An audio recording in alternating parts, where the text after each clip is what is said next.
Hello, class 8 students. Welcome to the science class. Today we are starting with the chapter number 1, and the name of the chapter is crop production. Let's start. Starting with a warm up. Identify the picture of different crops. यहाँ पे आपको images दी गई हैं कुछ crops की. तो आपको क्या आइडेंटिफाई करना है? आपको उनके नेम्स आइडेंटिफाई करने हैं और नीचे दी गई स्पेस में लिखना है. तो पहले हम देख सकते हैं किसकी इमेज दी गई है हमें. Sugar cane. Next is paddy. Third one is wheat, fourth one is maize, and fifth one is cotton. Let's begin with the explanation of the chapter. Introduction. Food is essential for all living organisms. जितने भी जीव जंतु होते हैं उनको किसकी ज़रूरत होती है? उनको खाने की ज़रूरत होती है. Green plants, as you have already learned, make their own food. जो green plants होते हैं वो जो पौधे होते हैं पेड़ पौधे वो अपना खाना खुद बनाते हैं. Animals, including humans, cannot synthesize food and so they feed on either plants or other animals. जो जानवर होते हैं और जो मनुष्य होते हैं वो किस पे डिपेंड होते हैं अपने खाने के लिए? पेड़ पौधों पे या फिर कुछ लोग जानवरों पे भी डिपेंड होते हैं. In all cases, the food for animals comes directly or indirectly from plants. तो जितने भी केसेस होते हैं जो खाना आता है जानवरों के लिए या फिर मनुष्य के लिए तो वो कहाँ से आता है? डायरेक्टली या फिर इनडायरेक्टली पौधों से, पेड़ पौधों से. आगे पढ़ेंगे. The practice of growing plants and rearing animals for food, fibre and other useful product is called agriculture. तो हमने क्या सीखा इससे कि the practice of growing plants and rearing animals for food, fibre and other useful product is called agriculture. कि जो अभ्यास हमारा है किस चीज़ का? पौधे उगाने का, और जो एनिमल्स हैं जो जानवर है उनका पालन पोषण करने का. किस चीज़ के लिए? फूड के लिए. फाइबर क्या होता है? रेशा जो होता है उसको फाइबर बोलते हैं. एंड अदर यूजफुल प्रोडक्ट्स, और जो उपयोगी सामान हमें मिलता है जानवरों से पौधों से तो उसको क्या बोलते हैं हम? Agriculture. Plants grown on a large scale for human consumption or use are called crops. जो पेड़ पौधे बड़े मात्रा में उगाए जाते हैं मनुष्य के कंजम्पशन के लिए, मनुष्य के यूज करने के लिए, उनको हम क्या बोलते हैं? क्रॉप्स बोलते हैं. आप यहाँ देख सकते हैं आपको कुछ क्रॉप्स की इमेजेस दी गई हैं. शुगर केन, पैडी, मस्टर्ड और wheat. Crops planted in June and harvested in October are called kharif crops. जो पौधे, जो क्रॉप्स होती हैं जो जून में, और उनको कब काटा जाता है? अक्टूबर में काटा जाता है और जून में उगाया जाता है, उनको खरीफ क्रॉप्स कहते हैं. और उनके उदाहरण क्या क्या है? पैडी यानी चावल, मेज, कॉटन और sugar cane. Crops planted in November and harvested during April of the succeeding year are called rabi crops. और जो नवंबर में उगाए जाते हैं और अप्रैल में काटे जाते हैं उन क्रॉप्स को हम क्या बोलते हैं? उन फसलों को हम क्या बोलते हैं? राबी बोलते हैं, rabi crops. Example of rabi crops क्या है? Wheat, barley, pea and mustard. अब हम पढ़ेंगे एग्रीकल्चरल प्रैक्टिसेस कि जो हम एग्रीकल्चर कर रहे हैं तो उसमें क्या क्या चीज़ों की ज़रूरत होती है, क्या क्या चीज़ें नेसेसरी होती हैं. The activities undertaken during different times of the year for the cultivation of crops are called agricultural practices. यानी जो जो चीज़ों का हम इस्तेमाल करते हैं, जो अलग अलग समय पे यूज़ करते हैं हम किस चीज़ के लिए? अपनी फसलें उगाने के लिए, उसको हम बोलते हैं agriculture practices. In India, more than 75% of the people are engaged in agriculture. Bharat में 75% मनुष्य जो हैं, लोग हैं जो वो किस में, कौन से ऑक्यूपेशन में engaged है? एग्रीकल्चर में. Due to scientific methods, the food production in recent years has increased tremendously by adopting techniques. पिछले कई सालों में जो खाद्य पदार्थ का जो उत्पादन है वो बहुत बड़ा है. कैसे बड़ा है? क्या क्या टेक्निक्स यूज की गई हैं उसके लिए हम आगे पढ़ेंगे. Use of good quality seeds यानी बहुत अच्छे बीज इस्तेमाल किए जाते हैं. Use of modern agriculture equipment and machinery such as tractors, threshers, harvester etcetera. अच्छे अच्छे इक्विपमेंट्स यूज किए जाते हैं जिससे समय कम लगता है और काम जल्दी हो जाता है.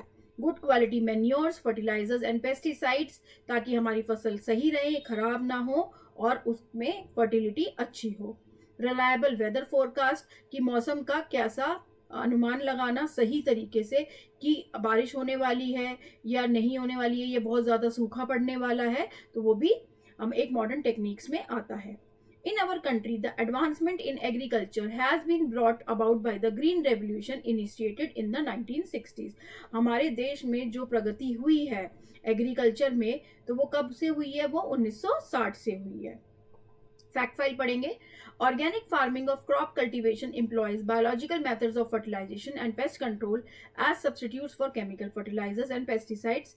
It was started in 1930s by sir Albert Howard, a British agricultural scientist. 1930 में सर एल्बर्ट हॉवर्ड ने, जो कि एक ब्रिटिश एग्रीकल्चरल साइंटिस्ट थे, तो उन्होंने ऑर्गेनिक फार्मिंग, जो फसलों की ऑर्गेनिक फार्मिंग थी, उसमें बायोलॉजिकल मेथड्स, फर्टिलाइजेशन और पेस्ट कंट्रोल का इस्तेमाल किया था. He considered fertilizers and pesticides are being injurious to health and environment and unnecessary for successful cultivation.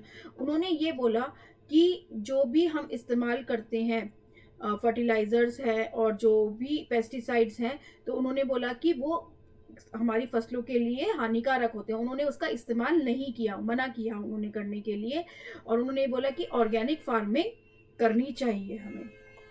Following are the agriculture practices which are common to all crops. अब जब हम एक फसल उगाते हैं तो उसमें क्या क्या चीजें, क्या क्या प्रोसेस हमारे होते हैं, वो हम बताएंगे. Tilling. One of the most important task in agriculture is to turn the soil and loosen it, यानी सॉइल को प्रिपेयर कर रहे हैं हम.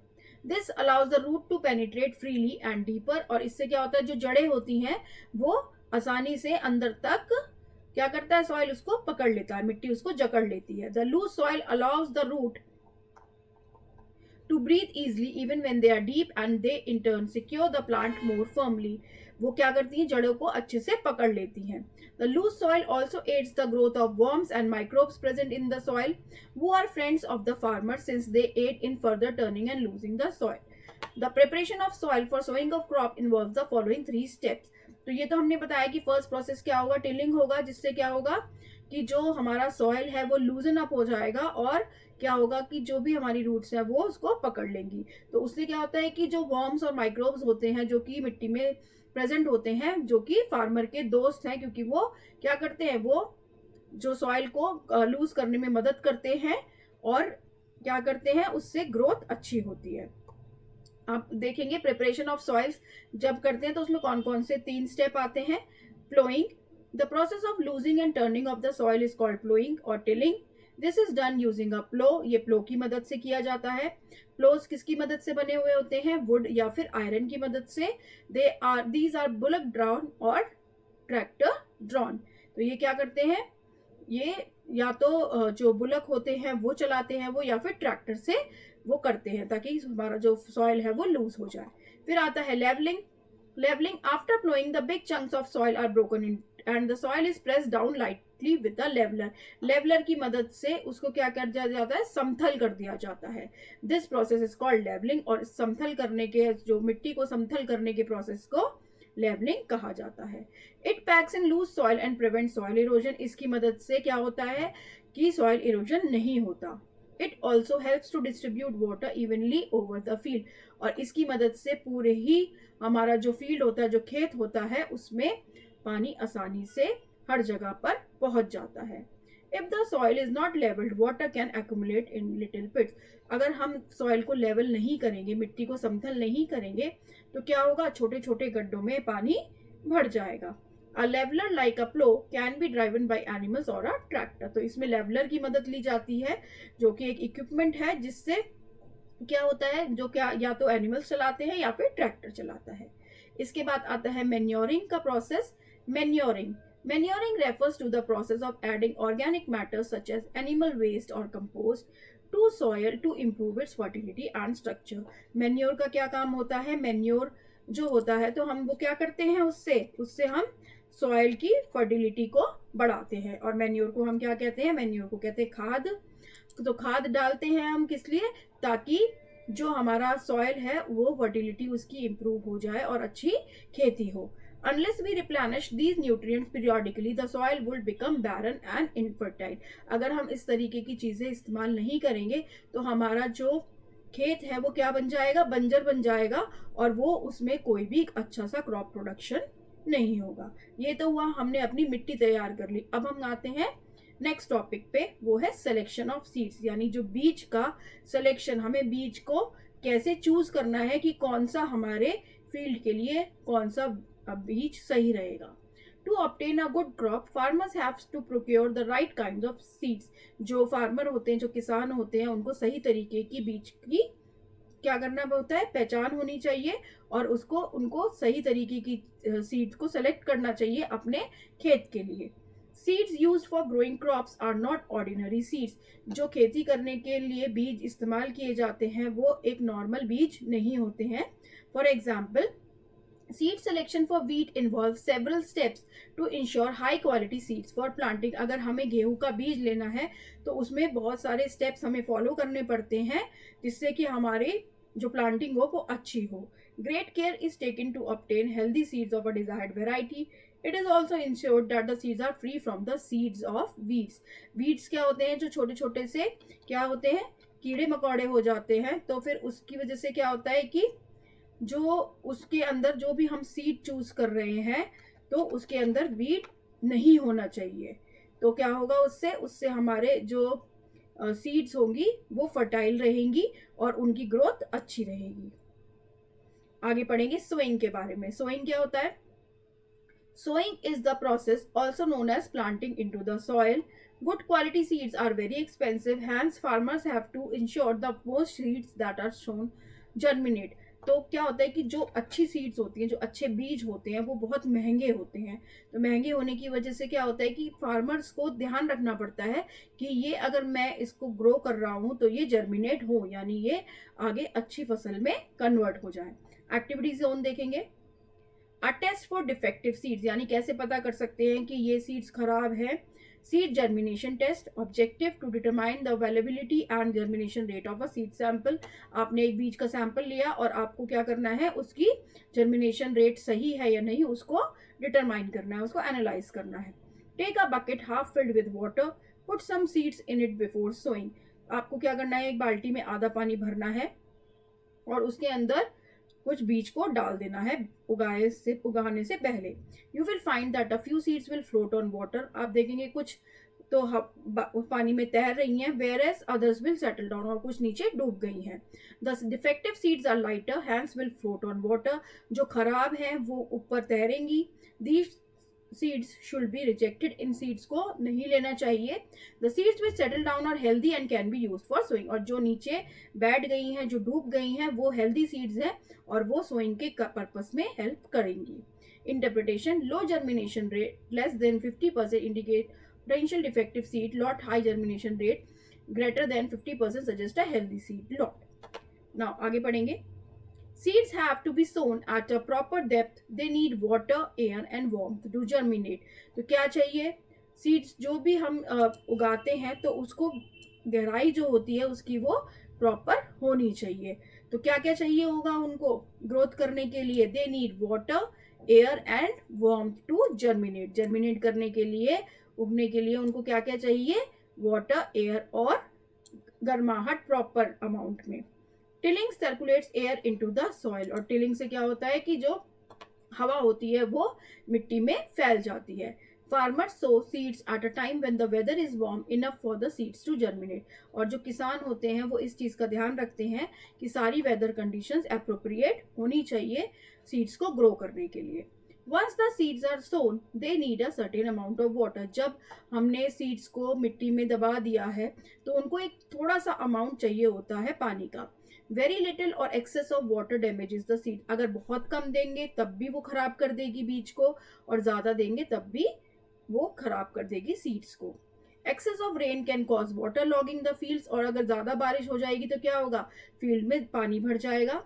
Water logging removes air from the soil. और उसकी वजह से जो हवा होगी मिट्टी में वो खत्म हो जाएगी, depriving the seeds of air. If a field remains waterlogged for about 2 to 3 days, most seeds decompose and do not germinate. और अगर 2 या 3 दिन से ज्यादा जो हमारा खेत है उसमें पानी भरा होगा तो हमारी सीड्स खत्म हो जाएंगी और वो जर्मिनेट नहीं होंगी। Seeds can be sown in different ways. At times seeds are sown in the field by simply spreading them manually.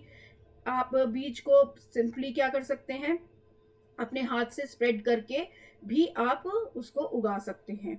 Crops like bajra, mustard, spinach and lady finger are sown in this manner. यानी आपने क्या किया, अपने हाथ में seeds ली और उनको क्या किया, स्प्रेड कर दिया खेत पर। और कौन कौन सी क्रॉप्स ऐसे बन सकती हैं, बाजरा, मस्टर्ड, स्पिनच और लेडी फिंगर की। Seeds can also be hand dropped into groves made by a plow. The sowing of wheat seeds is done using a seed drill. और जो गेहूं की जो बीज होते हैं वो कैसे उगाए जाते हैं, वो सीड ड्रिल की मदद से उगाए जाते हैं। यहाँ पे भी एक्टिविटी जोन देखेंगे। Test for air presence in the soil. अगर हमें ये देखना है कि मिट्टी में हवा मौजूद है या नहीं, तो हम क्या करेंगे, gently fill the container about 1/4 full with water. Add the soil sample to the jar, filling it to about 3/4 of the way full. आपको क्या करना है, एक कंटेनर लेना है, उसमें 1/4 पानी भरना है और जो आपका खेत है वहां से आप सॉइल लेकर आएंगे, मिट्टी लेके आएंगे और उसको 3/4 में भर देंगे। Observation, observe the mixture for 5 to 10 minutes. आप उसको ऑब्जर्व करेंगे। अगर आपके जो सॉइल है उसमें एयर प्रेजेंट होगी तो आपको बबल्स दिखाई देने लगेंगे। If air is present in the soil you will start to see bubbles forming and rising the surface. ऊपर की तरफ बबल्स फॉर्म होने लगेंगे। What are the bubbles made up of? Does this activity prove that waterlogging removes air from the soil? Yes, क्योंकि इससे क्या पता चला हमें कि जो वाटर लॉगिंग होती है उससे जो पानी में जो हमारे सॉइल में जो पानी हवा होती है वो निकल जाती है। आगे पढ़ेंगे। Most small farmers in India use a simple seed drill attach to the plough. जो छोटे छोटे फार्मर्स हैं, किसान हैं, वो क्या करते हैं, वो जो प्लो होता है उसके साथ ही सीड ड्रिल को अटैच कर देते हैं ताकि पूरे खेत में अच्छे से बीज सो हो जाए। The seed drill is made by connecting a few narrow pipes to a funnel at the top. The seeds placed in the funnel drop into the furrows made by the plow. The seeds are then covered with the help of a leveler. और एक बार बीज डालने के बाद क्या करते हैं, leveller की मदद से उसको समतल कर देते हैं। फैक्ट फाइल पढ़ेंगे यहाँ पे। Grapes and wine were mentioned in Egyptian records in about 2900 BC. Rye and oats were cultivated in northern Europe in about 1000 BC. जो ग्रेप्स हैं वो इजिप्शियन रिकॉर्ड में मेंशन है कि वो 2900 BC तक भी कल्टीवेट किए जाते थे। सिमिलरली राई और ओट्स भी कल्टीवेट किए जाते थे नॉर्दर्न यूरोप में 1000 BC में। आगे पढ़ेंगे इरिगेशन के बारे में। इरिगेशन से हम क्या समझते हैं, इरिगेशन का मतलब होता है कि जब हम अपनी फसल को क्या करते हैं, सिंचाई करते हैं। जब हम अपनी फसल की सिंचाई करते हैं तो उसको हम क्या बोलते हैं, इरिगेशन। तो आगे पढ़ेंगे।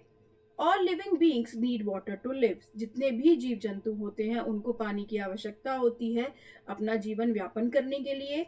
Water is important for proper growth and development of flowers, fruits and seeds of plants. ये हम सब जानते हैं कि पानी बहुत ज़रूरी है ताकि प्रॉपर ग्रोथ हो सके, डेवलपमेंट हो सके, किसका, फूलों का, फलों का और बीज का। Water is absorbed by the plant roots. और जो पानी होता है वो जो जड़ें होती हैं एक पेड़ पौधे की, उसके क्या करता है, पानी एब्जॉर्ब कर लेता है। Along with water mineral and fertilisers are also absorb. पानी के साथ साथ मिनरल्स और फर्टिलाइजर्स भी उसमें सोख लेता है। Water is essential because germination of seeds does not take place under dry condition. तो क्या समझे हम इससे कि जो पानी जरूरी है, क्यों, क्योंकि जो जर्मिनेशन होता है, जो उगते हैं हमारे पेड़ पौधे, तो वो बिना क्या होगा, वो बिना पानी के नहीं उग सकते। आगे पढ़ेंगे। Nutrients dissolve in water get transported to each part of the plant. जो भी जो पोषण तत्व होते हैं वो पानी में डिसॉल्व होकर प्लांट के विभिन्न पार्ट्स में ट्रांसपोर्ट किए जाते हैं। Water also protects the crop from both frost and hot air currents. To maintain the moisture of the soil for healthy crop growth fields have to be water regularly. जो moisture होता है soil के अंदर उसको maintain करने के लिए पानी दिया जाना चाहिए रेगुलर बेसिस पे। The supply of water to crops at different intervals is called irrigation. जो हमने बताया आपको कि पानी थोड़े थोड़े टाइम पर देना क्रॉप्स को, फसलों को, तो वो क्या कहलाता है, हमारा इरिगेशन कहलाता है। The time and frequency of irrigation varies from crop to crop, soil to soil and season to season. तो जो भी पानी देने का तरीका जो है कि कितने टाइम पे देना चाहिए, कितना देना चाहिए, तो वो सब डिपेंड करता है कि हम कौन सी फसल उगा रहे हैं, कैसी मिट्टी है वहाँ की और कैसा मौसम है वहाँ का। In summer the frequency of watering is higher. क्यों? क्योंकि क्या होता है कि पानी जो होता है वो इवेपोरेट हो जाता है और गर्मी में, तो इसलिए पानी देना ज़्यादा देना चाहिए। Could it be due to the increased rate of evaporation of water from the soil and the leaves? क्योंकि क्या होता है, पानी जो है इवेपोरेट हो जाता है। अब हम पढ़ेंगे मेथड्स ऑफ इरिगेशन के बारे में। Methods of irrigation depends on the nature of the soil, availability of water and the type of the crop। कि हमें सिंचाई किस तरीके से करनी है वो हमारी मिट्टी के ऊपर डिपेंड करता है, कैसा कितना पानी हमारे पास अवेलेबल है और हमारी फसल जो है वो किस तरीके की है। Some important methods of irrigation are as follows। अब हमें एक एक इरिगेशन के मेथड्स के बारे में पढ़ेंगे, तरीकों के बारे में। तो पहला है flood irrigation. This method of irrigation is used for flat and levelled land and where plenty of water is available. जो जहां पर बहुत ज़्यादा पानी अवेलेबल है और फ्लैट लैंड है वहां पर इस तरीके का इरिगेशन यूज किया जाता है। In this method water from an irrigation pump और canal is allowed in the field from a high level. High level की मदद से, हाई लेवल पर जो इरिगेशन पंप या कैनाल की मदद से पानी दिया जाता है। This is the most suitable for drilled और ब्रॉडकास्ट ड्रॉप्स। बेसिन इरिगेशन के बारे में पढ़ेंगे। For the crops requiring well irrigation conditions but water available for irrigation is less, the field is made into a basin-like structure called basin irrigation। जहाँ पर पानी कम मौजूद रहता है वहाँ पर बेसिन इरिगेशन का इस्तेमाल किया जाता है। आगे पढ़ेंगे। Furrow irrigation is a type of surface irrigation where water flows into the shallow, narrow channels for furrows, typically in a field or garden। It is more water efficient, low cost, easy maintenance and flexible. तो इसमें जो है वो ये इसमें water efficient ज़्यादा रहता है, पैसे भी कम है लगते हैं, इसमें लो कॉस्ट है और मेंटेनेंस भी इसकी ईजी हो जाती है और फ्लेक्सिबल कंडीशंस होती हैं। जहाँ पर जो गहरा पानी आपको चाहिए होता है तो ये कहाँ पर होगा? ज़्यादातर एक गार्डन में या फिर एक फील्ड में। Sprinkler irrigation. स्प्रिंकलर इरिगेशन का क्या मतलब है? When flood or furrow irrigation is not possible, the water spread on the standing crops in the form of artificial rain and the method is called the sprinkler irrigation। जैसे छिड़काव, सिंचाई किसके form में हो रही है? छिड़काव के फॉर्म में हो रही है। तो जहां पर फ्लड और फरो इरिगेशन पॉसिबल नहीं है और बड़ी बड़ी लंबी लंबी क्रॉप्स हैं तो आप क्या करेंगे? वहां पर स्प्रिंकलर इरिगेशन का इस्तेमाल करेंगे। फिर आता है drip irrigation. In this method, small amounts of water are allowed to trickle slowly into the soil through mechanical devices. Thus, soil is wetted without runoff। Drip irrigation में क्या होता है कि जो पानी है वो धीरे धीरे मिट्टी में बहाया जाता है। Lift irrigation is a type of irrigation where water is lifted from a source such as river, lake or reservoir to a higher elevation, allowing it to flow downhill through a network of canals, pipes और channels to irrigate crop. तो lift irrigation में हम कहाँ से पानी ले रहे हैं? या तो नदी से लेंगे, लेक से लेंगे या फिर रिजर्वायर से लेंगे ताकि वो हमारी क्रॉप्स पर पहुंच जाए और उनको इरिगेट करे। आगे पढ़ेंगे। Irrigation and types of crops. All plants need water to live. सभी पेड़ पौधों को पानी की आवश्यकता होती है जीवन जीने के लिए। The amount of water needed varies in different types of plant. और पानी किसी क्रॉप को ज़्यादा चाहिए होता है, किसी को कम चाहिए होता है। तो एग्जाम्पल में बताएंगे। द पैडी, जो किसी को चावल भी कहते हैं, राइस भी कहते हैं, crop needs plenty of water whereas the wheat crop need less water. जो व्हीट है उसको कम पानी चाहिए होता है। Paddy is grown in the fields that remain submerged in water. Paddy जो राइस है वो उन्हीं खेतों में उगाई जाती है जो कि पानी में डूबे रहते हैं। The consumption of water in a paddy crops is so high that some regions which were growing rice on a large scale are now facing water scarcity। पानी इतना चाहिए होता है पैडी क्रॉप को ग्रो करने के लिए कि जिस रीजन्स में वो उगती थी तो वहां पर अब पानी की कमी होने लगी है। Farmers in such regions are forced to grow crops that require less water. तो इन रीजन्स में रहने वाले जो किसान हैं वो अब क्या मजबूरी में वो ऐसी खेती कर रहे हैं जिसमें पानी की आवश्यकता कम होती है। Irrigation and weather conditions. When the weather is dry and windy, the soil loses water quickly due to evaporation। जब हमारा जो वेदर है वो कैसा होता है कि जब तेज हवाएं चल रही होती है, ड्राई हो जाता है, तो क्या होता है कि जो मिट्टी है वो पानी को जल्दी से लूज कर देती है एवेपोरेशन की वजह से। In such conditions the field has to be watered more frequently. तो इन कंडीशंस में क्या होता है कि हमें अपना जो खेत है उसमें पानी जल्दी से जल्दी देना चाहिए। If the weather is humid the field needs watering less frequently. अगर उमस है या फिर ह्यूमिडिटी है तो क्या होगा कि जो उसमें जो पानी चाहिए होगा वो कम चाहिए होगा। Irrigation and types of soil. The amount of water required to irrigate a field also depends on the type of soil. सिंचाई हम जिस भी खेत की करते हैं तो ये भी डिपेंड करता है कि उसमें कैसी मिट्टी मौजूद है। Sandy soil holds less water. It also loses water quickly through evaporation. Sandy soil को वो पानी कम पकड़ता है तो इसलिए क्योंकि उसका पानी एवेपोरेट हो जाता है जल्दी। Therefore, a crop grown in sandy soil needs more water. तो जो भी क्रॉप सैंडी सॉइल में उगाई जाती है उसको ज़्यादा पानी की आवश्यकता होती है। The water holding capacity of sandy soil can be increased by mixing manure such as decomposed cattle dung and plant material. Soil containing humus and clay holds more water. It remains moist for a longer time और वो ज़्यादा समय के लिए नम रहता है। Therefore, a crop grown on clay soil consumes less water. क्यों तभी जो भी clay soil पे जो हम खेती करते हैं उसको कम पानी की आवश्यकता होती है। Next topic is conserving water. With increase in human population, the water requirement to irrigate crops has increased. जो जैसे जैसे हमारी जनसंख्या बढ़ रही है तो पानी की ज़रूरत भी बढ़ रही है ताकि हम अपनी क्रॉप्स हैं जो हमारी खेती बाड़ी है जो हमारी फसलें हैं हम उनको सिंचाई कर सकें। Conserving water to cultivate crops has become essential. तो पानी को बचाना भी ज़रूरी हो गया है। A depleting water table and a rise in salinity due to overuse of chemical fertilizers and pesticides have made matters serious. तो क्या हो रहा है कि जो वाटर टेबल है वो भी डिप्लीट हो रही है, गायब हो रही है धीरे धीरे, और जो नमक का जो वो है कंपोजिशन है वाटर में वो भी बढ़ रहा है। क्यों बढ़ रहा है? क्योंकि क्या हो रहा है कि केमिकल फर्टिलाइजर्स का इस्तेमाल किया जाता है और पेस्टिसाइड्स का इस्तेमाल किया जाता है।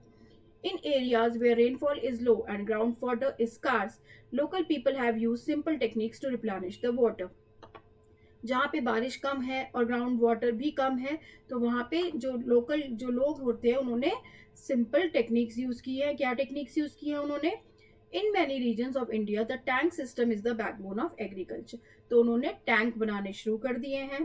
Tanks are constructed either by bounding और by excavating the ground for collecting rain water, ताकि उसमें बारिश का पानी भर सके। As Rajasthan receives scanty rainfall, people have constructed large dams and tanks to collect rain water. आपको सबको पता है कि राजस्थान में बहुत कम बारिश होती है तो क्या करने लगे हैं लोग?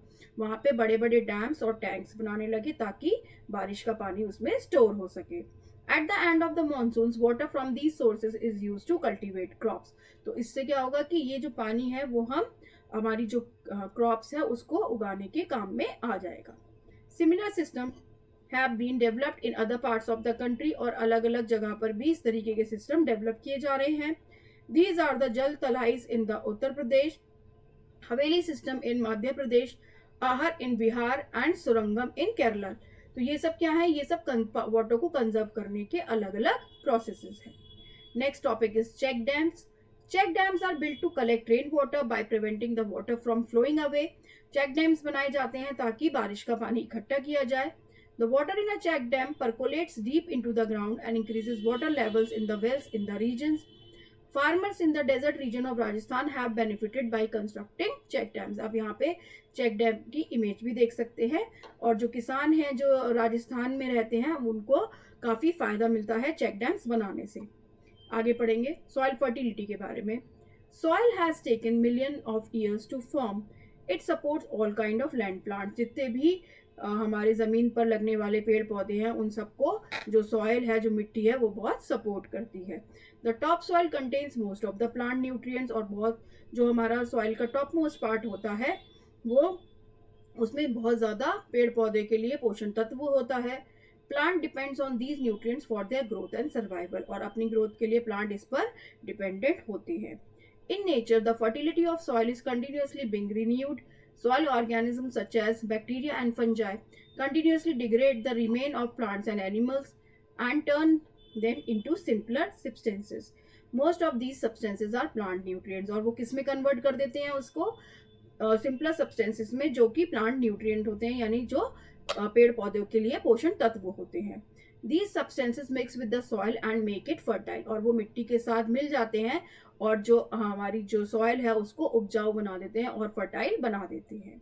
When a piece of land is used to grow crops, the plant nutrients get used up more rapidly than the field that is being renewed.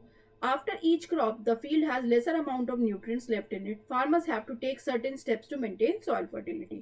अब हमें अपना जो सॉइल है, जो मिट्टी है, उसको कैसे और फर्टाइल बनाना है, उसको कैसे हमें और ज़्यादा उपजाऊ बनाना है, तो उसके लिए हम क्या क्या स्टेप्स कर सकते हैं वो अब आगे बढ़ाएंगे हम।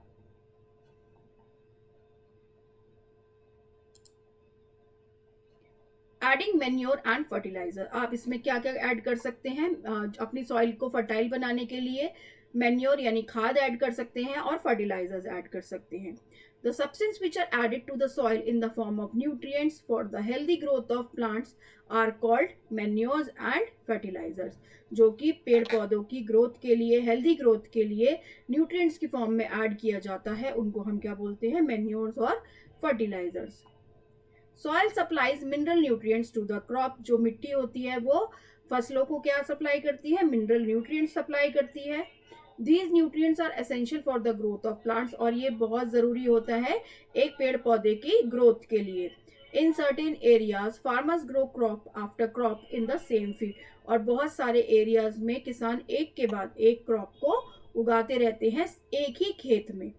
The field is never left uncultivated और फॉलो, तो कभी भी ऐसा नहीं होता कि खेत में कोई भी क्रॉप नहीं उग रही है और उसमें वो एक बंजर बन गया है। Imagine what happens to the nutrients, तो उसके पोषण तत्व का क्या होता होगा। Continuous growing of crops makes the soil poorer in certain nutrient, अगर एक के बाद एक फसल उगाई जाएगी तो क्या होगा, जो मिट्टी है वो भी कुछ पोषण तत्व अपने लूज कर देगी। Therefore, farmers have to add manure to the fields to replenish the soil with nutrient. तो जो किसान होते हैं उनको खाद का इस्तेमाल करना पड़ता है अपने खेत में डालने के लिए, ताकि जो सॉइल है वो न्यूट्रिएंट से फुल रहे। This process is called manuring, और इसको डालना क्या बोलते हैं, इस प्रोसेस को क्या बोलते हैं, हम मैन्योरिंग बोलते हैं। Improper or insufficient manuring results in weak plants, अगर हम सही तरीके से खाद का इस्तेमाल नहीं करेंगे, प्रयोग नहीं करेंगे, तो क्या होगा, हमारा जो पेड़ पौधे हैं वो एकदम कमजोर रह जाएंगे। Manure is an organic substance obtain from the decomposition of plants और एनिमल्स वेस्ट, जो प्लांट और एनिमल्स अपना जीवन कंप्लीट कर लेते हैं और जो प्लांट्स जो होते हैं वो जो खत्म हो जाते हैं, और एनिमल का जो वेस्ट होता है तो उससे क्या बनता है, उससे मैन्योर बनता है। Farmers dump plant and animal waste in pits and open places and allowed it to decompose, तो क्या करते हैं, एक गड्ढा बना देते हैं फार्मर्स, और जो पेड़ पौधे खराब हो चुके हैं और एनिमल का जो वेस्ट है उसको गड्ढे में डाल देते हैं और उसको अलाउ करते हैं कि वो डिकम्पोज हो जाए। The decomposition is caused by some micro organism, the decompose matter is used as organic manure, और उसको ऑर्गेनिक मैन्योर की तरह इस्तेमाल किया जाता है। एक्टिविटी जोन पढ़ेंगे। टेक मूंग और ग्राम सीड्स एंड जर्मिनेट देम, आपको मूंग और ग्राम के बीज लेने हैं। Select 3 equal size seedlings of out of these, और आपको 3 इसमें से बीज जो एक साइज के हैं उनको लेना है। नाउ टेक 3 एम्प्टी ग्लासेस और सिमिलर वेसल्स, आपको 3 ग्लास लेने हैं, उनमें A B C मार्क करना है। To glass A add little amount of soil mix with a little cow dung manure, जो काउ का वेस्ट होता है उसमें आपको क्या करना है, थोड़ा सी मिट्टी काउ डंग के साथ मिक्स करके एक ग्लास में डालना है। In glass B put the same amount of soil mix with the little urea, urea लेकर आपको थोड़ा सा उसके अंदर मिट्टी डालकर, और जो आपने सेकंड एक बीज सेलेक्ट किया उसको डालेंगे। Take the same amount of soil in glass C without adding anything, और उसमें एक मिट्टी आप ऐसी लेंगे जिसमें कुछ भी नहीं होगा, ना काउ डंग होगा ना ही यूरिया होगा। Now pour the same amount of water in each glass and plant the seedlings in them, और उसमें आप थोड़ा थोड़ा पानी डालेंगे और बीज डाल देंगे। Keep them in a safe place and water them daily, आप उसमें एक अच्छी जगह उसको रखेंगे और उसमें रोज पानी देंगे। After 7 to 10 days observe their growth, आप 7 से 10 दिन के बाद उनकी ग्रोथ को ऑब्जर्व कीजिएगा। Did all the plants in all the glasses grow at the same pace, क्या आपने देखा कि सारे प्लांट्स एक जैसे उगे हैं। Which glass showed better growth of plants, in which glass was the growth fastest, तो आपको देखना है कि कौन से पौधे में सबसे ज़्यादा ग्रोथ हुई है, ए, बी या सी में? तो आप देख सकते हैं कि हमने मैन्योर और फर्टिलाइज़र का इस्तेमाल किया तो क्या हुआ, जिसमें हमने फर्टिलाइज़र का इस्तेमाल किया उसमें ग्रोथ ज़्यादा हुई है, और जिसमें हमने कुछ नहीं किया तो उसमें बहुत ग्रोथ कम हुई है। तो आगे पढ़ेंगे। Fertilisers are chemical substances which are rich in particular nutrient. तो ये क्या है, ये ऑर्गेनिक मैटर नहीं है, फर्टिलाइजर्स केमिकल सब्सटेंसेस हैं जो कि एक न्यूट्रिएंट में, एक पोषण तत्व में रिच रहते हैं, सफिशिएंट होता है उसमें। How are these different from manure? ये मैन्योर से कैसे अलग होते हैं? Fertilisers are produce in factories. जो फर्टिलाइजर्स होते हैं वो कहाँ बनाए जाते हैं? वो फैक्ट्रीज में बनाए जाते हैं। Some examples of fertilisers are, और उसके एग्जाम्पल्स क्या हैं? Urea, ammonium sulphate, super phosphate, potash, NPK stands for nitrogen, phosphorus and potassium. The use of fertilizers has helped farmers to get better yield of crops such as wheat, paddy and maize, but excessive use of fertilizer has made the soil less fertile. तो अगर हम fertiliser का सही तरीके से इस्तेमाल करेंगे तो हमें अपनी फसल बहुत अच्छी मिलेगी, चाहे वो गेहूं की हो, चाहे चावल की हो, चाहे मेज़ की हो। पर अगर हम ज़्यादा फर्टिलाइज़र का इस्तेमाल करेंगे तो जो हमारा सॉयल है वो फर्टाइल नहीं रहेगा, वो कम फर्टाइल हो जाएगा। आगे पढ़ेंगे। Fertilisers have also become a source of water pollution. और फर्टिलाइजर्स की मदद क्या होता है उसकी वजह से पानी का प्रदूषण हो जाता है। Therefore in order to maintain the fertility of the soil we have to substitute fertilizer by organic manure और leave the field uncultivated in between two crops. तो हमारे पास दो तरीके हैं, क्योंकि क्या हो रहा है कि फर्टिलाइजर्स की मदद से जो हम इस्तेमाल करते हैं फर्टिलाइजर, उससे प्रदूषण होता है पानी का। तो अगर हमें सॉइल की फर्टिलिटी मेंटेन करनी है तो हमें फर्टिलाइजर की जगह ऑर्गेनिक मैन्योर का इस्तेमाल करना चाहिए, या फिर अगर हम दो क्रॉप जब उगाते हैं तो उसके बीच में सफिशिएंट टाइम रखना चाहिए। The use of manure improve soil texture as well as its water retaining capacity. It replenish the soil with all the nutrients. Manure के इस्तेमाल से सॉइल का टेक्सचर भी इम्प्रूव होता है और उसकी जो पानी की जो होल्डिंग कैपेसिटी होती है वो भी बढ़ती है, और सॉइल में, मिट्टी में सारे पोषण तत्व मौजूद रहते हैं। Another method of replenishing the soil with nutrient is through crop rotation. This can be done by growing different crops alternately. यानी आप अलग अलग तरीके की क्रॉप उगाएंगे तब भी सॉइल का न्यूट्रिएंट बरकरार रहेगा। Earlier, farmers in northern India used to grow legumes as fodder in one season and wheat in the next season. Farmers are being encouraged to adopt this practice. In the previous class, you have learned about rhizobium bacteria. These are present in the nodules of the roots of the leguminous plants. They fix atmospheric nitrogen. हमने पहली class में क्या पढ़ा था? Rhizobium bacteria के बारे में पढ़ा था, जो कि जड़ों में मौजूद रहते हैं लेग्यूमिनस प्लांट की, और वो एटमॉस्फेरिक नाइट्रोजन को फिक्स कर देते हैं। एडवांटेजेस ऑफ मैन्योर पढ़ेंगे कि क्या क्या फायदे होते हैं मैन्योर इस्तेमाल करने से। The organic manure is considered better than fertiliser. This is because जो खाद है वो फर्टिलाइजर से ज़्यादा अच्छी मानी जाती है। क्यों? It improve the texture of the soil, क्योंकि वो मिट्टी के टेक्सचर को इम्प्रूव करती है। It enhances the water holding capacity. It makes the soil porous due to which exchange of gases become easy, ताकि जो प्रॉपर एक्सचेंज है गैसेस का वो आसानी से हो जाता है। It increase the number of friendly microbes, जो कीट मकोड़े होते हैं जो कि सॉइल के लिए ज़रूरी होते हैं, वो भी, उनकी ग्रोथ भी बढ़ती है।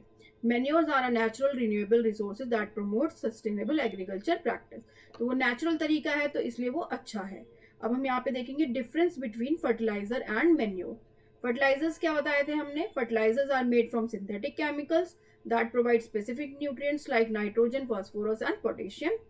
Fertilizers provide quick nutrients to plant. Fertilizers reduce soil structure. और मैन्योर में क्या बताया था? Manures are made from organic matter like animal waste, composed और green manure. Manures release nutrients slowly as they decompose. Manures help improve soil structure, increase water retention. आगे पढ़ेंगे nitrogen cycle के बारे में.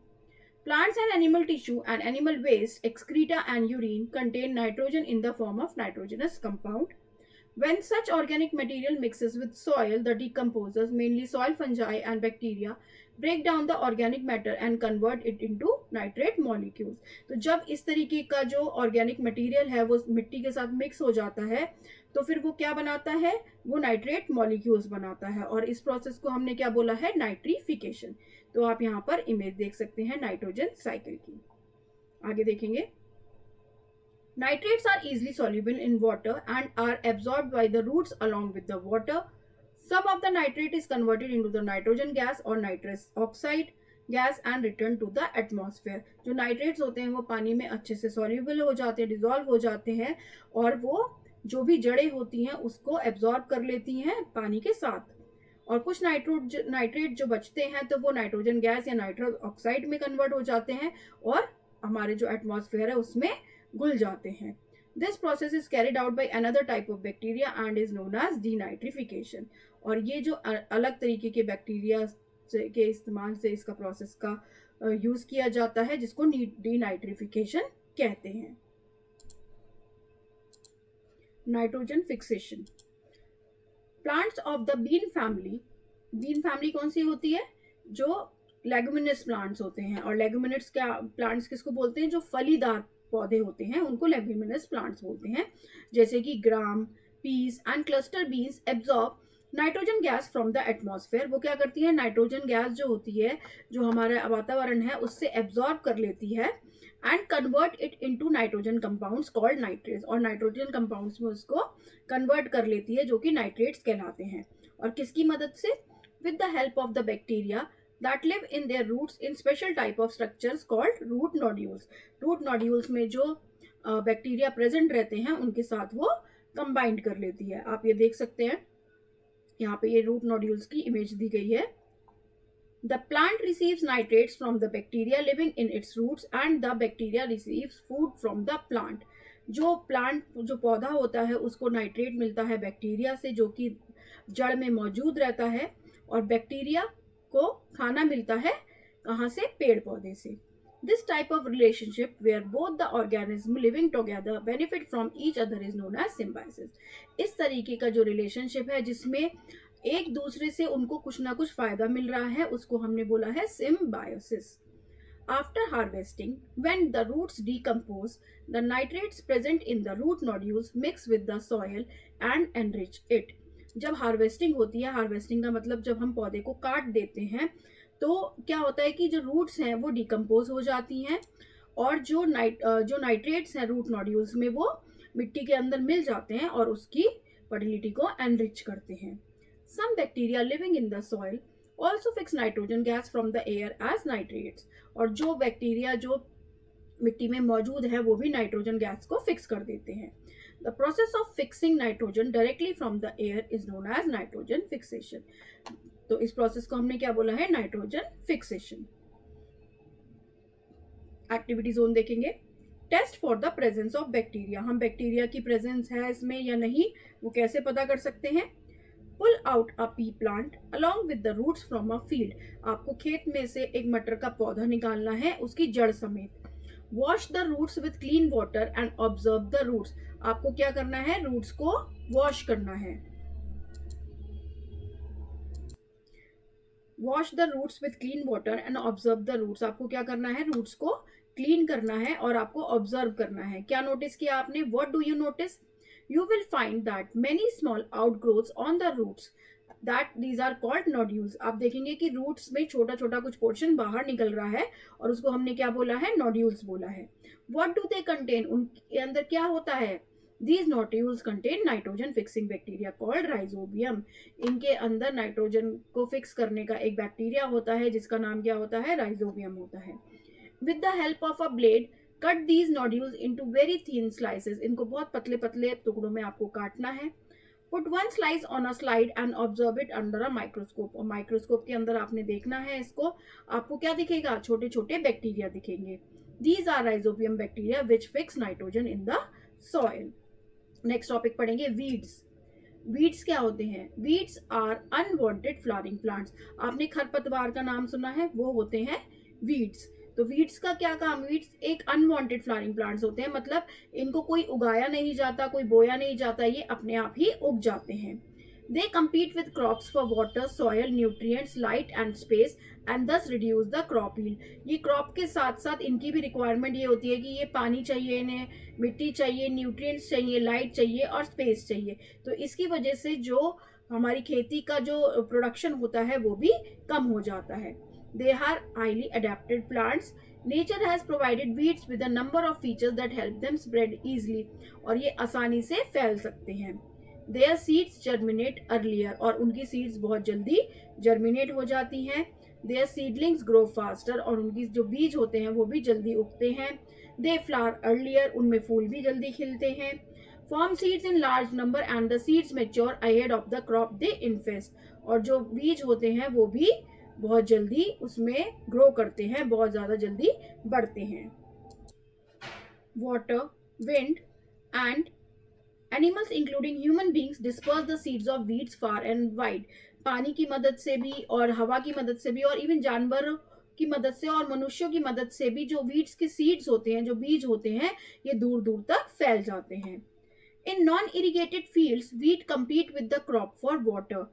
A saving of about 1 million liters of water per hectare of land is possible by keeping the land free from weeds. अगर हम अपने जो खेत है, जो हमारी ज़मीन है, उसमें हम वीड्स की जो रोकथाम कर दें तो हम कम से कम 1 मिलियन पानी बचा सकते हैं। In irrigated fields the competition is for nutrients, और जो इरीगेटेड फील्ड्स होते हैं जिसमें इरीगेशन हो चुकी है तो उसमें जो कॉम्पिटिशन है उनका वीड्स का, वो किस चीज के लिए है? न्यूट्रिएंट के लिए, यानी पोषण तत्व के लिए। Uncontrolled growth of weeds in a field depletes nutrients and reduce crop yield. अगर वीड्स की जो ग्रोथ है वो अनकंट्रोलेबल है, वो कंट्रोल नहीं है, तो उससे क्या होगा? न्यूट्रिएंट्स डिप्लीट हो जाएंगे, खत्म हो जाएंगे, और क्रॉप की जो यील्ड है वो कम हो जाएगी। अब पढ़ेंगे वीडिंग के बारे में। वीडिंग क्या होता है? The growth of weeds can be controlled by sowing crop seeds not contaminated with the weed seeds and using manure and irrigation water not laden with weeds. To control weeds farmer should use seeds certified as weed free. जो weeding क्या होता है कि जो weeds होती हैं उसके removal के प्रोसेस को वीडिंग कहा जाता है। और अगर जो वीड्स हैं तो फार्मर्स को कौन सी उसको पहले तो कंट्रोल करने की कोशिश की जानी चाहिए, मैन्योर वो यूज करना चाहिए, और वाटर यूज उसमें करना चाहिए कि जिसमें वीड्स ना हो, और सीड्स भी ऐसी जिसमें कि वीड ना हो। तो फार्मर्स को कौन सी सीड्स यूज करनी चाहिए? जिसको वीड फ्री का सर्टिफिकेशन मिला हो। रिमूवल ऑफ वीड्स मैन्युअली, मतलब अपने आप बिना किसी मशीन के, तो मनुष्य कैसे उसको रिमूव कर सकता है वीड्स को? Weeds can be removed manually before they flower. Weeds तभी हम पहले रिमूव कर सकते हैं अपने आप जब तक उसमें कोई भी फूल ना खिला हो। Hand weeding is the most efficient method but is laborious, time consuming and not cost effective. अगर हम हाथ से वीड को यानी खरपतवार को निकालते हैं तो ये बहुत ही मेहनत का काम है, टाइम बहुत लगता है और कॉस्ट इफेक्टिव नहीं है। Tilling the land kill some weeds by burying them deep in the ground. जब हम सॉयल को अपना प्रिपेयर करते हैं तो तब भी कुछ वीड्स खत्म हो सकती हैं जो कि ग्राउंड में समा जाती हैं। नाउ अब हम पढ़ेंगे केमिकल मेथड्स के बारे में। सर्टेन केमिकल्स कॉल्ड हर्बिसाइड्स और weedicides are used to control weeds. ये भी एक तरीके का केमिकल होता है जिस तरीके से हम वीड्स को खत्म कर सकते हैं। These chemicals are sprayed on the weeds before they flower. उनके फूल उगने से पहले ही उसके ऊपर केमिकल्स का छिड़काव किया जाता है। The chemical method is less time consuming and cost effective than weeding by hand, but the chemicals are harmful and often affect the health of the farmers. जो केमिकल्स इस्तेमाल किए जाते हैं वो हार्मफुल भी होते हैं, खतरनाक भी होते हैं, और जो किसान है उसकी सेहत को भी वो खराब कर सकते हैं। Hence, chemical methods of weed control should be used only if hand picking of weed is not possible. अगर हम मनुष्य अपने हाथ से नहीं तोड़ के नहीं निकाल पा रहा है वीड्स को, तभी हमें केमिकल मेथड्स का उपयोग करना चाहिए। Some common weeds and weedicides, कौन कौन से weeds और weedicides अवेलेबल हैं? Some of the most common weeds found in the crop fields are, जो कौन कौन से खरपतवार होते हैं खेतों में? Wild oats, grass, amaranthus, Chenopodium, convolvulus. So these are the name of weeds. And weedicides, there are some chemicals which are sprayed over the field to check the growth of weeds. Such chemicals, उन chemicals को हमने क्या नाम दिया है? weedicides. और वो कौन कौन से हैं? 2,4-D, isoproteron, samazine and MCPA are some weedicides which are commonly used. आगे देखेंगे पेस्ट कंट्रोल के बारे में। Pest are animals that damage crops. कुछ जो जानवर होते हैं वो क्या करते हैं? वो क्रॉप को खत्म कर देते हैं, खराब कर देते हैं। These include mice, rats, birds, insect and insect larvae. Insects can destroy or reduce the yield of crops. आप यहाँ पे देख सकते हैं कि कुछ कॉमन पेस्ट के फोटोग्राफ आपको दिए गए हैं। Leaf eating lady bird, aphid, beetle, bean fly, looper caterpillar, moth, grasshopper, weevil, whitefly, butterfly, vegetable bug, and caterpillar. They damage the plants by eating the leaves, boring in stems or roots, sucking plant juices or damaging fruits. तो paste कैसे खराब कर देते हैं पेड़ पौधों को? वो उसकी पत्तियां खा जाते हैं, स्टेम और रूट्स के अंदर घुस जाते हैं, प्लांट जूस पी लेते हैं और फ्रूट्स को भी खराब कर देते हैं. It is difficult to control birds and mice feeding on plants, but it is possible to kill insect pests and their larvae by using chemical known as pesticides. जो बर्ड्स होती हैं उनको तो आपको कंट्रोल करना मुश्किल है, और जो चूहे होते हैं जो प्लांट्स पर निर्भर रहते हैं उनको कंट्रोल करना मुश्किल है. बट जो पेस्ट होते हैं, जो छोटे छोटे कीट मकोड़े होते हैं, तो उनके लार्वा को हम केमिकल से किल कर सकते हैं, जो कि वो केमिकल क्या बोलते हैं उसको? Pesticides. They are spread directly on plants before they flower, और फूल उगने से पहले उन पर वो स्प्रे किया जाता है pesticides. Pesticides are harmful chemicals, वो बहुत हार्मफुल केमिकल्स होते हैं. They contaminate soil, water, air and affect our health. वो हमारी मिट्टी को, पानी को और हवा को भी दूषित कर देते हैं. Hence pesticide should be use sparingly, यानी बहुत ही मिनिमल यूज करना चाहिए और बहुत ही इमरजेंसी में पेस्टिसाइड्स का हमें यूज करना चाहिए. Certain plant products obtained from neem tree are effective in controlling some insect pests. These products are not harmful and can be used to reduce the use of pesticides. Always wash fruits and vegetables before eating. तो क्या होता है कि जैसे नीम tree है, उसके कुछ products हैं जो हमें मिलते हैं, जो भी किस काम में आते हैं? कंट्रोल करने के इंसेक्ट पेस्ट को. और ये जो प्रोडक्ट होते हैं ये हार्मफुल नहीं होते और पेस्टिसाइड्स का इस्तेमाल इससे कम भी हो सकता है. बट यहाँ पर हमने एक चीज बताई है कि आपको हमेशा फ्रूट्स और जो वेजिटेबल्स है वो खाने से पहले अच्छे से वॉश करने चाहिए. Next topic is harvesting. Harvesting of a crop is an important task है. हार्वेस्टिंग का क्या मतलब होता है कि जब हमारी जो फसल है वो पककर तैयार हो गई है, तो हम जब उसको काटते हैं तो वो हमारे हार्वेस्टिंग का प्रोसेस कहलाता है. The cutting of crop after it is mature called harvesting. In harvesting, crops are pulled out or cut close to the ground. It usually takes 3 to 4 months for a cereal crop to get mature. कोई भी cereal crop को उगने के लिए 3 से 4 महीने का समय लगता है. Harvesting in our country is either done manually by sickle or by machine called harvester. आप देख सकते हैं कि यहाँ पर हाथ से भी आप अपनी फसल को काट सकते हैं या फिर मशीन का इस्तेमाल करके भी फसल को काट सकते हैं. In the harvested crop, the grain seed need to be separated from the chaff. The process is called threshing, और उस प्रोसेस को हमने क्या नाम दिया है? threshing. This is carried out with the help of a machine called combine, और जो मशीन इसमें इस्तेमाल की जाती है उसको combine कहते हैं, which is in fact a combined harvester and thresher. तो वो thresher और harvester का combination है. Farmers with small holdings of land do the separation of grain and chaff by winnowing. जो छोटे लेवल पे फार्मर्स होते हैं, किसान होते हैं जिनका छोटा खेत होता है, तो वो कैसे ग्रेन को अलग कर सकते हैं? वो विनोइंग की मदद से ग्रेन को अलग कर सकते हैं. Harvesting fruits and vegetables. It is essential that fruits and vegetables are not damaged during harvesting and that they are kept clean. ये बहुत ही एक इम्पॉर्टेंट बात है कि जो भी फल और सब्जियां हम हार्वेस्ट कर रहे हैं तो वो खराब नहीं होनी चाहिए और वो साफ सुथरी रहनी चाहिए. They should be placed in a clean harvesting basket or on mats. वो mats के ऊपर या फिर harvesting basket में रखी जानी चाहिए.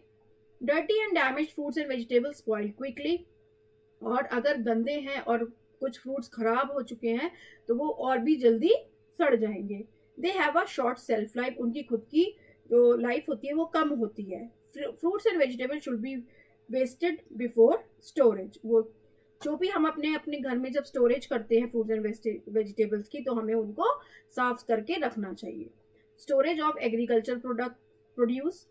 It is not possible to sell the entire harvested produce at one time. अब इतने हमने अब एक सीजन है क्रॉप का, तो ऐसा तो नहीं है कि हमने सारा क्रॉप हार्वेस्ट कर लिया तो वो हम सभी एक ही टाइम पर बेच पाएंगे, तो ये पॉसिबल नहीं है. The produce has to be stored in a clean place under proper condition. तो हमें स्टोरेज करनी होगी. Different agriculture produce need different kind of storage facilities. और जो अलग अलग तरीके की प्रोडक्ट्स को अलग अलग तरीके की स्टोरेज फैसिलिटीज की आवश्यकता होती है। तो पहले हम पढ़ेंगे कोल्ड स्टोरेज के बारे में। Most fruits and vegetables spoil faster in warm conditions. गर्म जब एनवायरनमेंट होता है या गर्म एटमॉस्फेयर या कंडीशंस होती हैं तो ज़्यादातर फल और सब्जी वो खराब हो जाते हैं। One way of preserving fruits and vegetables for a longer time is by storing them at an appropriate lower temperature. Come temperature पे हम उनको स्टोर कर सकते हैं ताकि वो खराब ना हो। It is essential that the produce is placed in the cold storage as quickly as possible, as delay between harvesting and cooling can substantially reduce its shelf life. अगर हमने देर कर दी कि आपने हार्वेस्ट कर लिए फ्रूट्स एंड वेजिटेबल्स और आपने उनको टाइमली स्टोर नहीं किया कोल्ड स्टोरेज में, तो वो खराब सड़ सकते हैं, खराब हो सकते हैं। फैक्ट फाइल पढ़ेंगे। The first cold storage in India was built in 1892 इन कोलकाता। तो पहला कोल्ड स्टोरेज जो था भारत में वो 1892 में बना था। कहाँ पर? कोलकाता में। आगे पढ़ेंगे। Fruits and vegetables packed in small, easy to handle packages are stored in cold storage. Fruits and vegetables have an appropriate storing temperature. If the temperature is too low, the produce get damaged. It should be remembered that fruits and vegetables can be stored only for a certain period of time. Produce stored for a much longer time spoils quickly once they are removed from the cold storage. तो अगर temperature ज़्यादा कम भी होगा तब भी हमारा जो product है वो ख़राब हो जाएगा। तो एक अप्रोप्रिएट टेम्परेचर पे उसको स्टोर करना चाहिए, और बहुत ज़्यादा टाइम के लिए अगर हम स्टोर करेंगे तब भी वो ख़राब हो जाएंगे। तो फिर एक पर्टिकुलर टाइम के लिए ही हम फ्रूट्स एंड वेजिटेबल को भी स्टोर कर सकते हैं। एक्टिविटी जोन देखेंगे। Very low temperature spoils fruit quality. Take 2 apples. आपको क्या करना है? 2 सेब लेने हैं। Place 1 apple in the refrigerator and other in the freezer for a day. एक को आपको रेफ्रिजरेटर नॉर्मल में रखना है और एक आपको ऊपर जो जहां पर बर्फ जमती है वहां पर रखना है। आपको एक दिन के लिए काम करना है। Next morning remove both the apples from the refrigerator and place them in a plate. अगले दिन आपको क्या करना है? दोनों एप्पल्स को रिमूव करना है रेफ्रिजरेटर में से और आपको एक प्लेट में उसको रखना है। Feel the apples after an hour or so. Which apples is in a better condition? What is the condition of the apples kept in the freezer? तो आप क्या नोटिस करेंगे? जो एप्पल हमने फ्रीजर में रखा था वो जल्दी खराब हो गया एज कंपेयर टू एप्पल जो हमने रेफ्रिजरेटर में रखा था। आगे पढ़ेंगे। Dry storage. Grains and pulses are stored in large room called granaries. जितने भी हमारे दाल और ग्रेन्स होते हैं, इस तरीके की चीज़ें जो होती हैं वो सब हम बड़े बड़े कमरों में स्टोर करते हैं जिनको हम ग्रेनरीज कहते हैं। The granaries should be secured with proper doors and windows so that rats, mice और rain water do not enter. तो ये इस तरीके के दरवाज़ों और खिड़कियों में बंद होना चाहिए जिससे कि उसके अंदर चूहे या फिर बारिश का पानी नहीं जा सके। Food grains are sun dried and stored in granary stacks. आप देख सकते हैं कैसे स्टोर किया जाता है। Micro organism that spoil food grains need water और moisture to live. They grow easily on grains that contain high amount of water. तो जो बिल्कुल भी उसमें पानी नहीं होना चाहिए जहां पर हमने ग्रेन्स को स्टोर किया, क्योंकि वहां पर माइक्रो ऑर्गेनिज्म की ग्रोथ हो सकती है। The grains and pulses should be thoroughly sun dried to reduce their water content to prevent the growth of fungi. तो उनको सूरज की जो गर्मी होती है, सूरज की किरणें जो होती हैं उससे ड्राई किया जाता है ताकि उसके अंदर बिल्कुल भी पानी का कंटेंट ना बचे।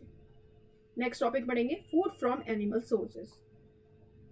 Like plants, there are several animals which are domesticated at home or in farms. These domesticated useful animals are known as livestock. तो इनको क्या बोलते हैं? लाइवस्टॉक बोलते हैं, जो कि एनिमल्स को हम घर पे रखते हैं या फिर जो फार्म्स में हमारे किसी ना किसी तरीके से काम में आते हैं। The scientific discipline of caring of animals is known as animal husbandry. और उनका ख्याल रखना हर तरीके से, तो वो क्या कहलाता है? वो टर्म हम क्या यूज करते हैं? Animal husbandry. We get milk, meat, eggs, honey and fish etc. from animals. These products are the essential part of our food. और ये हमारे खाने का एक ज़रूरी पार्ट है। Milk is an important food material for us. We obtain milk from animals such as cows and buffaloes, goat and sheep etc. Cows and buffaloes are the major source of milk in our country. Rearing cattle for producing milk and milk products on a large scale is called dairying.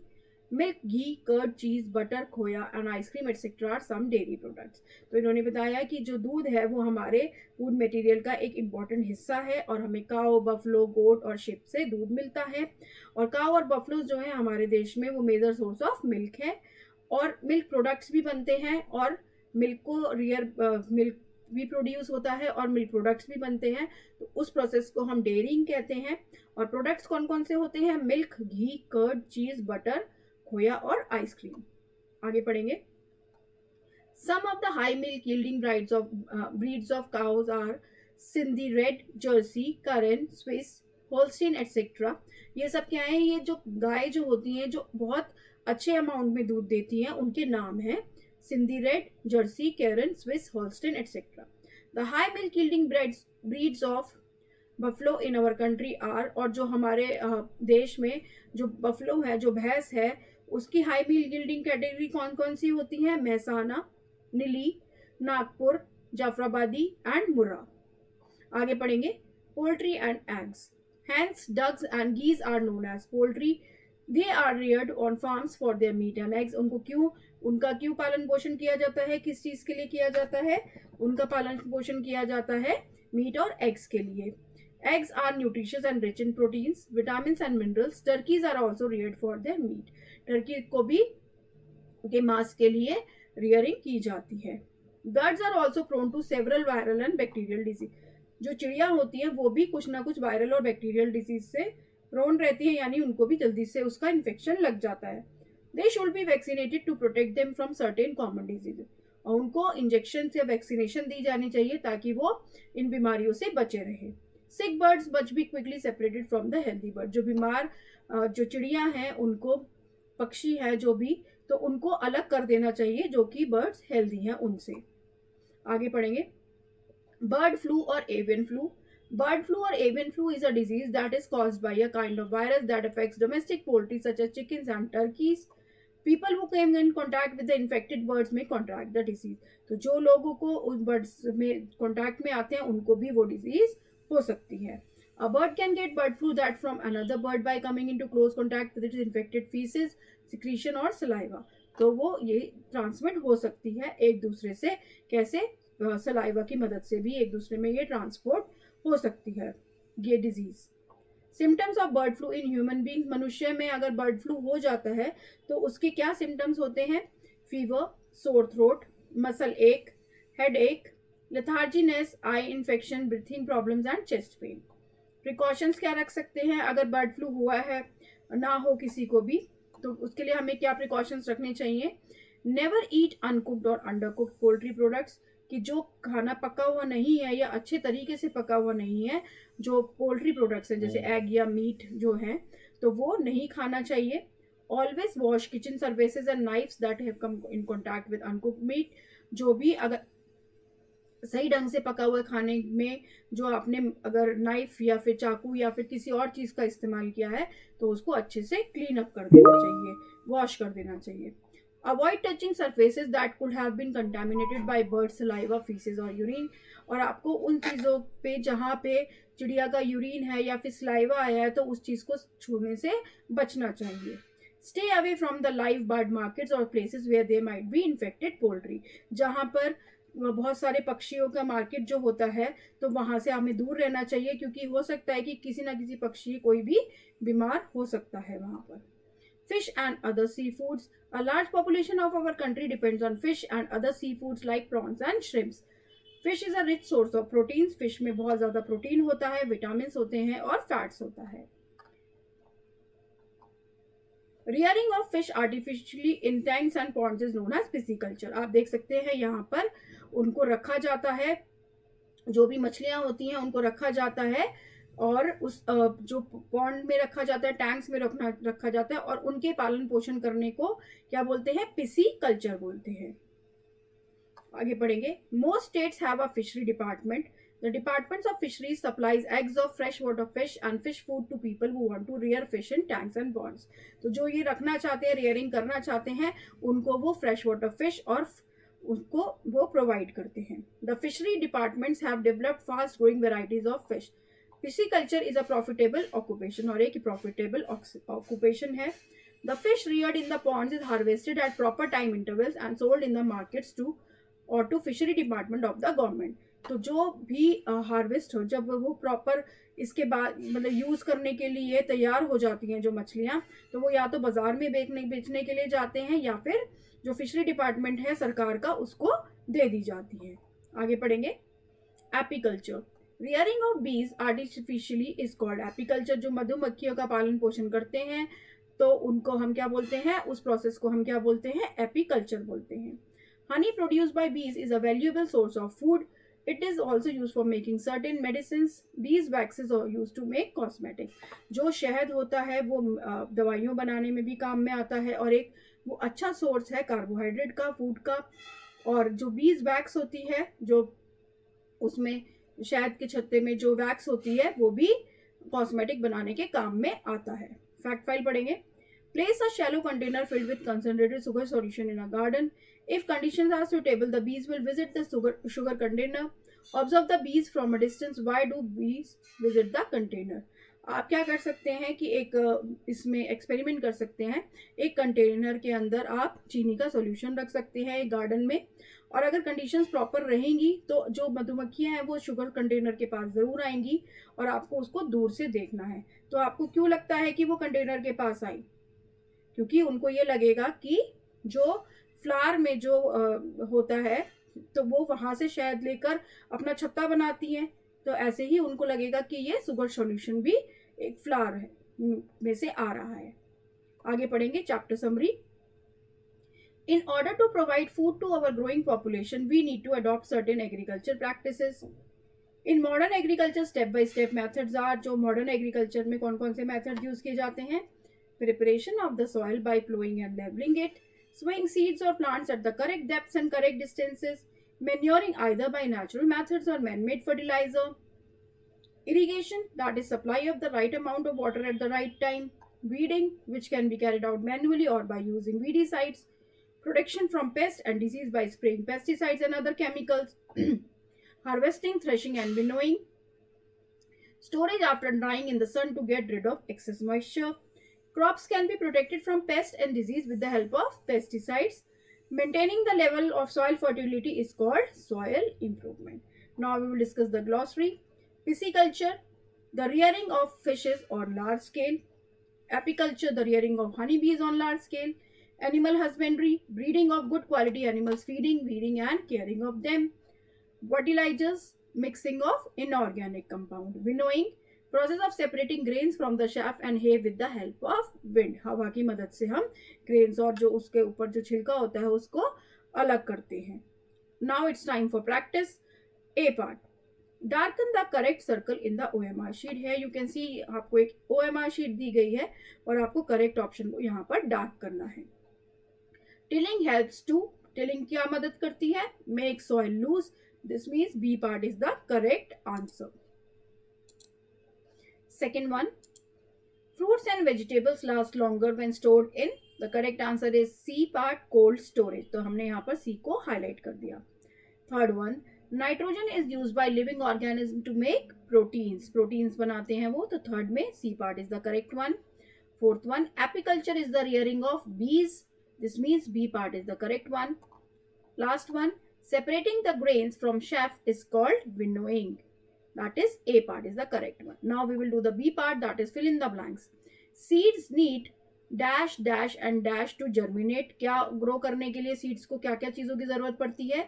Water, air और warmth की ज़रूरत पड़ती है. Green plants are producers and animals are consumers. Third one, the first step before growing crops is preparation of the soil. पहले मिट्टी को हम तैयार करते हैं. Fourth one, for growing a crop, sufficient sunlight and water and nutrients are essential. Fifth one, birds are also prone to several viral and bacterial diseases. Now we will move on to the C part.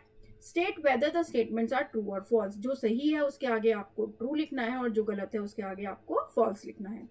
Harvesting is the removing of weeds. No, it is a false statement. Second one, it is essential to add manure to improve the fertility of the soil. This is true. Third one, large scale fish culture is called pisciculture. बिल्कुल सही कहिए, true. Fourth one, sowing is the placing of seeds in the prepared soil. जो भी हमारा soil तैयार हो गया है उसमें हम जब बीज को डालते हैं तो that process is known as sowing. Now we will do the match the following. Kharif crops, यहाँ पे आपको एग्जाम्पल दिए गए हैं, आपको मैच करना है। तो खारिफ क्रॉप कौन सी होती है हमारी? ई पार्ट है, paddy and maize. Second one is the rabi crops. Rabi crops कौन कौन सी है हमारी? Wheat, gram and pea. Third one is chemical fertilizers. Chemical fertilizers के क्या नाम है? Urea and super phosphate. Organic manure में क्या क्या आता है? Animal excreta, cow dung, urine and plant waste. Last one plant and grass, किस लिए इस्तेमाल की जा सकते हैं? जो कैटल होती हैं, जो काउज एंड बफलोज होती है, उनके खाने के रूप में भी हम प्लांट और ग्रास को इस्तेमाल कर सकते हैं। Now we will discuss the E part, that is very short answer type questions. What is apiculture? The rearing of honey bees on large scale.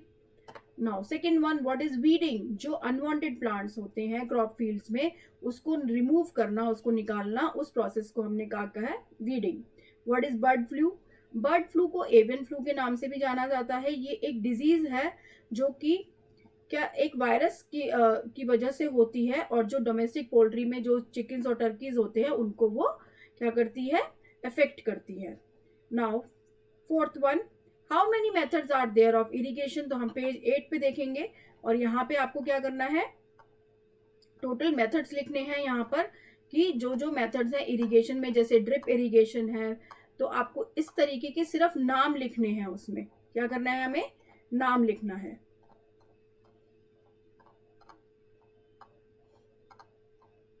Eight page पे देखेंगे हम।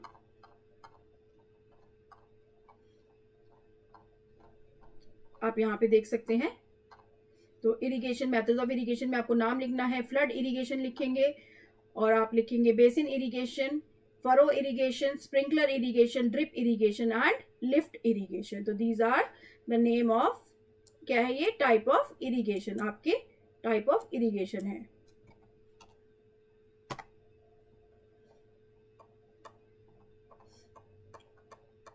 Now we will move to the next question.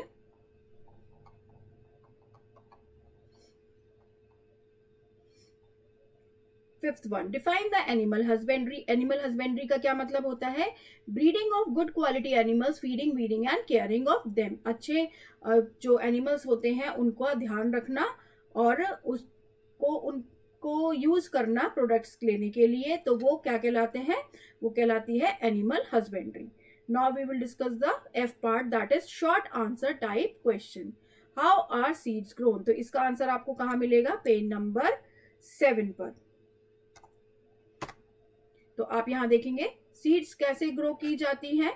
तो seeds grow की जाती हैं sowing की मदद से। तो आप यहां पर लिखेंगे sowing is the process all known as planting into the soil.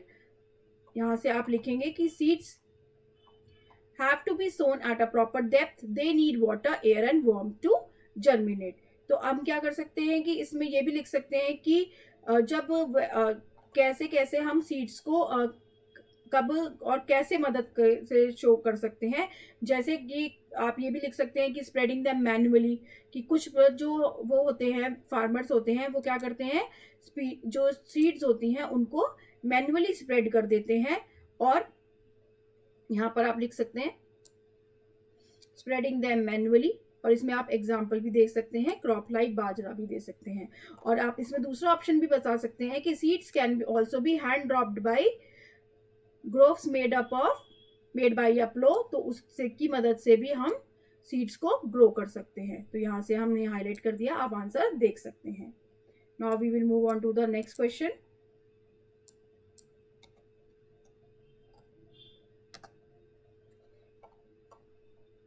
What is drip irrigation? तो आप जहां पे हमने इरिगेशन का पार्ट पढ़ा था वहां से आप देखेंगे, और आप लिखेंगे पेज नंबर 8 से।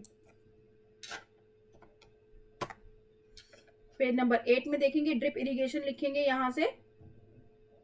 Drip irrigation, in this method small amounts of water are allowed to trickle slowly into the soil through mechanical devices, thus soil is wetted without runoff। तो यहां से आप क्या लिखेंगे? यहां से आप लिखेंगे drip irrigation. Now we will move on to the next question. Write down advantages of manure. तो ये आपको कहां मिलेगा? ये मिलेगा आपको पेज नंबर 11 पर। आप देख सकते हैं यहां से यहाँ देखिए पूरा हाईलाइट करके लिखा हुआ है एडवांटेजेस ऑफ मैन्योर। तो आप लिखेंगे the organic manure is considered better than fertiliser, this is because it improves the texture of the soil. ये तो फर्स्ट पॉइंट हो गया।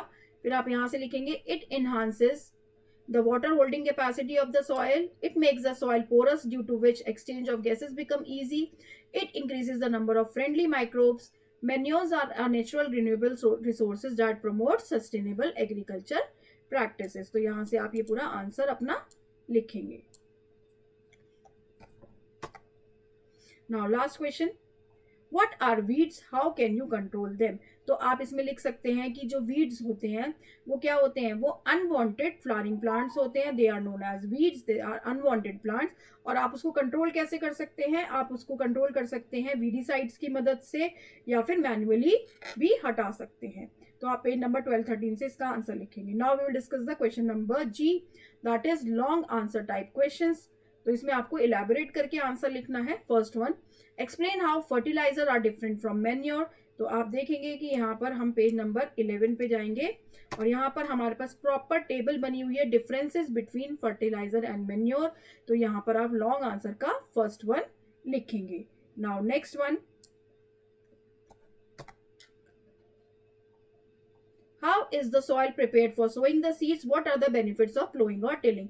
तो ये हमें कहाँ से मिलेगा आंसर, ये हमें मिलेगा पेज नंबर 6 से कि सॉइल को कैसे प्रिपेयर किया जाता है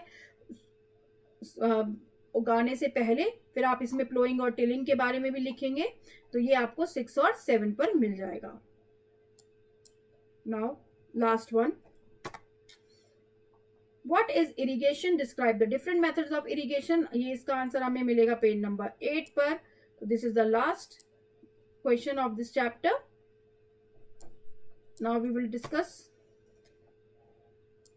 answer is on page number 8।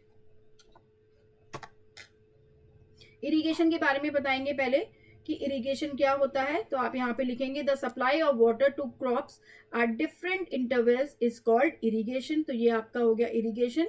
और फिर इसके बाद हमें बताना है, इरिगेशन के बाद हमें बताना है कि कौन कौन से टाइप्स के इरिगेशन है, मेथड्स ऑफ इरिगेशन है। तो फ्लड इरिगेशन बताएंगे, इसमें बेसिन इरिगेशन बताएंगे, फरो इरिगेशन, स्प्रिंकलर इरिगेशन और drip irrigation and lift irrigation. That's all about the chapter number 1. Hope you all understand it well. Please like and subscribe. Thank you so much.